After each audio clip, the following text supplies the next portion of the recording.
မဆူဆန်းတဲ့အရာကြောင့်စိုးစီးစွာထွက်ခွာသွားပေမဲ့လူအများကိုပြုံးပျော်ရွှင်စေခဲ့တဲ့ TikTok ဆယ်လီကိုတိုကြီး social media ပေါ်မှာဆယ်လီတွေအများကြီးပေါ်ထွက်နေပေမဲ့တချို့သောသူတွေကတော့သူတို့ရဲ့ရိုးသားမှုသဘာဝကျမှုတွေနဲ့လူအများရဲ့အားပေးမှုကိုရရှိသွားခဲ့ပါတယ်။ TikTok လောကမှာဖန်တီးမှုတွေပြိုင်ဆိုင်မှုတွေမများခင်ခေဦးကာလကလေးကပရိသတ်တွေကိုအပူပင်ကင်းကင်းအီမောစေခဲ့တဲ့ခေဦးဆယ်လီကိုတိုကြီးကတော့အားလုံးကိုနှုတ်ဆက်ထွက်ခွာသွားခဲ့ပါပြီ။မန္တလေးက TikTok ဆယ်လီကိုတိုကြီးကမေလ21ရက်နေ့မှာကွယ်လွန်သွားခဲ့ပြီးဖြစ်ပြီးတော့သူရဲ့ TikTok ပရိသတ်တွေကိုနှုတ်ဆက်သွားခဲ့ပါပြီ။ကျမ်းမာရေးမကောင်းတာကြာပြီဖြစ်တဲ့ကိုတိုကြီးကဒီတစ်ခါမှာတော့တကယ်ကိုကွယ်လွန်သွားခဲ့တာပါ။ပျော်ပျော်နေတတ်တဲ့ကိုတိုကြီးကလူအများကိုအမျက်ပျော်ရွှင်ထားတဲ့သူဖြစ်လို့သူကွယ်လွန်သွားတာကိုအားလုံးကနှမျောနေကြပါတယ်။ကိုတိုကြီးကကွင်းရဆိုင်လေးဖွင့်ခဲ့ပြီးတော့ကွင်းရလေးတစ်ဖက်ထုံရင်းနဲ့ဖုံးရှိမဟာသားတွေပြောခဲ့တာပါ။အာသာမပြေမမဝေးနေမရှောင်းတဲ့ကျဲပြောင်းနောက်ကျောင်းမအေးတဲ့ပေါင်ခေါင်းတရေဆိုတဲ့ကာယနဘေးလေးတွေချက်ပြီးတော့ပြောခဲ့တာကြောင့်အောင်မြင်ခဲ့ပါတယ်။ TikTok ရိုင်းမှာဒီလိုတွေပြောတာမဟုတ်ပဲအရင်ကတည်းကပျော်ပျော်နေတဲ့သူဖြစ်တာကြောင့်လည်းဟာသားတွေပြောတတ်ပါတယ်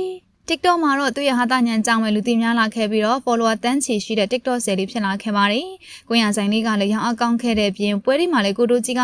တချင်းနေလိုက်ဆွေခွင့်ရခဲ့ပါတယ်။ပွဲဒီမှာတကူတကဖိတ်တဲ့အထိကိုတိုကြီးကိုအားပေးခဲ့ကြပြီး TikTok ကနေလည်းမိတ်ဆွေတွေတိုးလာခဲ့ပါတယ်။ဒါပေမဲ့ကိုတိုကြီးကငငယ်ကလေးကတောက်လာခဲ့တာကြောင့်ဒီတန်တွေကိုတော့အသက်ကြီးလာတဲ့ချိန်မှာခန်းစားခင်ရပါတယ်။အစကတော့မြည်စမ်းကြည့်အောင်နဲ့ဆွဲသွားခဲ့ပြီးတော့မဆူဆန်းတဲ့အရာကိုဆူဆန်းခဲ့လို့နှစ်ပေါင်း30လောက်ထိဖြတ်မရတော့ပါဘူးရှင်။နောက်ပိုင်းမှာတော့ကိုတိုကြီးကမိသားစုအတွက်ကျမ်းမာမှဖြစ်မယ်ဆိုပြီးတော့ချက်ချင်းပဲဖြတ်လိုက်ပါတော့တယ်။နှစ်ပေါင်း30လောက်တောက်လာပြီးမှဖြတ်လိုက်တာကြောင့်ကျမ်းမာရေးထိခိုက်သွားခဲ့ပါတယ်။ဒါပေမဲ့ကိုတိုကြီးကသူ့ရဲ့ပင်ပန်းစင်းရဲမှုတွေကို social media ဝတ်တက်ပြီးတော့ညီးတွားပြတာတော့မရှိပါဘူးရှင်။သူစီကနေပြည်သက်တွေမြင်တွေ့ခဲ့ရတာကအလုံးလုံးရင်းနဲ့ပျော်ပျော်နေတတ်တဲ့စိတ်နဲ့လူတွေကိုရီမောပျော်ရွှင်စေတဲ့စေတနာတွေပဲဖြစ်ပါတယ်။ငွေနဲ့ဝယ်လို့မရကုသိုလ်ပြုခြင်းတစ်မျိုးဖြစ်ပြီးတော့ဦးတိုကြီးကမြင်သူတိုင်းကိုပြုံးသွားစေပါတယ်။ကိုတိုကြီးကကျမ်းမာရေးမကောင်းဖြစ်နေခဲ့ပြီးတော့အရင်ကနဲ့မတူပဲအရန်ကိုပိန်သွားခဲ့ပါတယ်။မိသားစုအနေနဲ့မိတ်ဆွေတွေကလည်းစိတ်ုံတင်မိခဲ့ပြီးမြဲယောဂကိုမကြော်လွန်နိုင်ခဲ့ပါဘူး။ကိုတိုကြီးကွန်လွန်သွားပြီးဆိုတဲ့တဲ့ကိုကြားလိုက်ရတဲ့အချိန်မှာသူပြိသက်တွေကစိတ်မကောင်းဖြစ်သွားခဲ့ကြသလို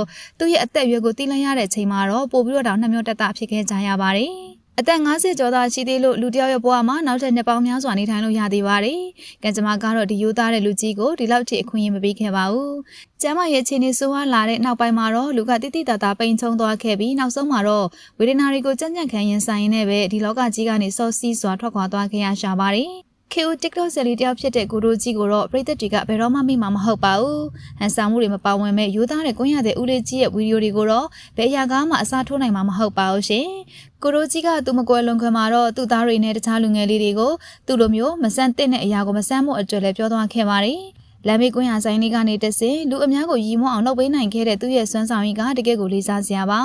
အသက်50ကျော်အရွယ်လေးနဲ့စောစီးစွာကွယ်လွန်သွားခဲ့ရပေမဲ့သူ့ကိုချစ်ခင်အားပေးတဲ့ပရိသတ်တွေကတော့ခေဦးဆယ်လီကြီးကုတိုကြီးကိုတော့ဘယ်တော့မှမပြောက်သွားကြမှာမဟုတ်ပါဘူးရှင်ကုတိုကြီးလည်းရောက်ရပုံဘဝမှာအေးချမ်းစွာနဲ့အနားယူနိုင်ပါစေလို့ဆုတောင်းပေးလိုက်ပါတယ်